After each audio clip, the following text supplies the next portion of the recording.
ನಮಸ್ಕಾರ. ದಿನಾಂಕ ನವೆಂಬರ್ 1 ರಂದು ನಾವು ಕರ್ನಾಟಕ ರಾಜ್ಯೋತ್ಸವ ಆಚರಣೆ ಮಾಡ್ತಾ ಇದ್ದೀವಿ. ಇದು ನಮ್ಮ ನಾಡಹಬ್ಬ. ಇದನ್ನು ಶಾಂತಿಯುತವಾಗಿ ಆಚರಿಸಲು ನಾವು ಹೆಚ್ಚಿನ ಪ್ರಮಾಣದಲ್ಲಿ ಬಂದೋಬಸ್ತ್ ವ್ಯವಸ್ಥೆ ಮಾಡ್ತಾ ಇದ್ದೀವಿ.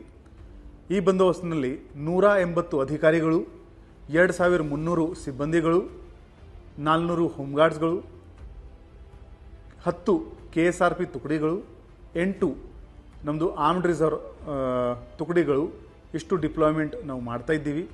ಇದರ ಜೊತೆಗೆ 10 ಡ್ರೋನ್ಸ್ ಕೂಡ ನಾವು ಬಳಸ್ತಾ ಇದ್ದೀವಿ. ಹಬ್ಬ ಆಚರಣೆ ನೋಡಲು ಜಿಲ್ಲಾದ್ಯಂತ ಸುಮಾರು ಜನ ಈ ಬೆಳಗಾವಿ ನಗರಕ್ಕೆ ಬರ್ತಾರೆ. ಅವರ ಪಾರ್ಕಿಂಗ್ಗೋಸ್ಕರ 4 ಕಡೆ ನಾವು ಪಾರ್ಕಿಂಗ್ ವ್ಯವಸ್ಥೆ ಮಾಡಿದ್ದೀವಿ.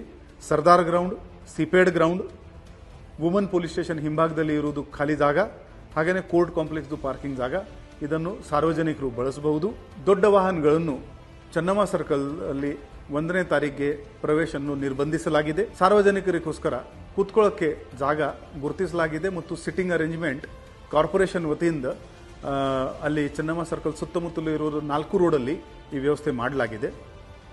ಈ ಹಬ್ಬ ಆಚರಣೆ ಮಾಡುವಾಗ ಸುಪ್ರೀಂ ಕೋರ್ಟ್ದು ರಾತ್ರಿ 10 ಗಂಟೆ ಆಮೇಲೆ ಲೌಡ್ ಮ್ಯೂಸಿಕ್ ಬಳಸಬಾರದು ಅಂತ ಆದೇಶ ಇದೆ. ಅದರದ್ದು ಪಾಲನೆ ಮಾಡಲು ಎಲ್ಲ ಆಯೋಜಕರಿಗೆ ಸೂಚಿಸಲಾಗಿದೆ.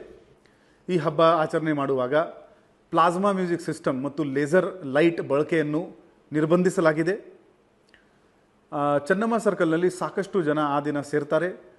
ಅಲ್ಲಿಂದನೇ ನಮ್ಮದು ರೂಪಕ ವಾಹನಗಳು ಕೂಡ ಹೋಗುತ್ತೆ. ಆ ವಾಹನಗಳಿಗೆ ಆರ್ಗನೈಸರ್ಸ್ಗೆ ನಾವು ಬರೀ 10 ನಿಮಿಷ ಅಲ್ಲಿ ಸರ್ಕಲ್ನಲ್ಲಿ ಇರಬೇಕು ಮತ್ತು ಇಮಿಡಿಯೇಟ್ಲಿ ಅವರು ಮುಂದೆ ಕಾಕ್ತಿವೇಸ್ ರೋಡಲ್ಲಿ ಹೋಗಬೇಕು ಅಂತ ನಾವು ಅವರಿಗೆ ಕೋರಿಕೆ ಮಾಡ್ತಾ ಇದ್ದೀವಿ. ಜನರು ಈ ವಾಹನಗಳದ್ದು ತುಂಬ ಹತ್ತಿರ ಹೋಗಬಾರ್ದು, ಯಾವುದೇ ಥರದ್ದು ಆಕ್ಸಿಡೆಂಟ್ ಆಗಬಾರ್ದು. ಆ ದಿಕ್ಕಿನಲ್ಲಿ ನಮ್ಮ ಪೊಲೀಸ್ ಏನು ಸೂಚನೆ ನೀಡ್ತಾರೆ ಅದನ್ನು ಸಹಕರಿಸಲು ನಾವು ಎಲ್ಲರಿಗೆ ಕೋರಿಕೆ ಮಾಡ್ತಾ ಇದ್ದೀವಿ.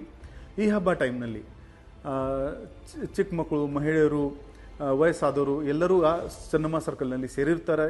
ಆದ್ದರಿಂದ ಎಲ್ಲ ಆರ್ಗನೈಸರ್ಸ್ ಮ್ಯೂಸಿಕ್ ಏನಿದೆ ಅದು ತುಂಬ ಲೌಡಾಗಿ ಬಳಸಬಾರ್ದು. ಎಲ್ಲರಿಗೆ ಅದು ಅಟ್ಮಾಸ್ಫಿಯರ್ ಪ್ಲೀಸೆಂಟ್ ಆಗಿ ಇರಬೇಕು ಅಂತ ನಾವು ಕೋರಿಕೆ ಮಾಡ್ತಾ ಇದ್ದೀವಿ. ನಮ್ಮ ಪೊಲೀಸ್ ಇಲಾಖೆ ವತಿಯಿಂದ ಆ್ಯಂಟಿ ಸ್ಟ್ಯಾಬಿಂಗ್ ಸ್ಕ್ವಾಡ್ ಅಲ್ಲಿ ಇರುತ್ತೆ. ನಮ್ಮ ಅಧಿಕಾರಿ ಹತ್ತಿರ ಆಲ್ಕೋಬ್ರೇತ್ ಅನಲೈಸರ್ಸ್ ಮತ್ತು ನಾರ್ಕೋಟಿಕ್ ಚೆಕಿಂಗ್ ಕಿಟ್ ಅದು ಕೂಡ ಇರುತ್ತೆ. ಯಾರು ಹಬ್ಬ ಟೈಮ್ನಲ್ಲಿ ಆಲ್ಕೋಹಾಲ್ ಕನ್ಸ್ಯೂಮ್ ಮಾಡಿ ಅಥವಾ ಗಾಂಜಾ ಸೇವನೆ ಮಾಡಿ ಅಲ್ಲಿ ಯಾವುದೇ ಅಡಚಣೆ ನಿರ್ಮಾಣ ಮಾಡೋಕ್ಕೆ ಪ್ರಯತ್ನ ಮಾಡಿದರೆ ಅವರ ಮೇಲೆ ಸೂಕ್ತ ಕಾನೂನು ಕ್ರಮ ಜರುಗಿಸಲಾಗುತ್ತದೆ. ಒಟ್ಟಾರೆ ಇದು ನಮ್ಮದು ನಾಡಹಬ್ಬ. ಈ ಆಚರಣೆಯನ್ನು ಶಾಂತಿಯುತವಾಗಿ ಮಾಡಲು ನಿಮ್ಮ ಎಲ್ಲರದು ನಾವು ಸಹಕಾರ ಕೋರ್ತಾ ಇದ್ದೀವಿ. ಧನ್ಯವಾದಗಳು. ಜೈ ಹಿಂದ್, ಜೈ ಕರ್ನಾಟಕ.